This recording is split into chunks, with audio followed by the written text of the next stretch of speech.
কি রে, 10 টাকার নোটের দিকে তাকিয়ে কি ভাবছিস? জানিস, আজ আমার পকেটে 1000 টাকা থাকলেও এই 10 টাকার ঋণটা রোজ রাতে ঘুমাতে দেয় না। আরে পিন্টু ভাই, শোন শোন।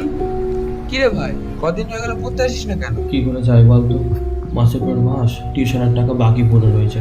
এই দেখ না, সকাল থেকে যা কাজ করলাম সব টাকা বাবার ওষুধে চলে গেল। শোন না, সকাল থেকে কিছু খাইনি রে, 10টা টাকা হবে? দূর ভাই, যখনই দেখি টাকা চেতে থাকিস।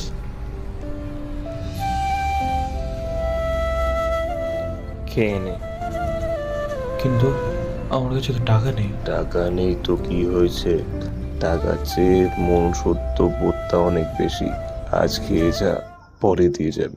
এই 2 দিন আগেই ওই কাকুর দোকানে গিয়েছিলাম। বলছি দাদা, এখানে যে কাকুটার দোকানটা ছিল, দোকানটা কোথায়? আচ্ছা, আপনি অনিল কাকুর কথা বলছেন? ওনার দোকান তো অনেকদিন আগে ভেঙে ফেলা হয়েছে, আর বহু বছর হয়ে গেল ওনাকে তো দেখা যায় না। এত ছটফট করছো কেন, আমার দিকে তাকাও। কি করতে আজ ইচ্ছে করছে, বলো কি চাও।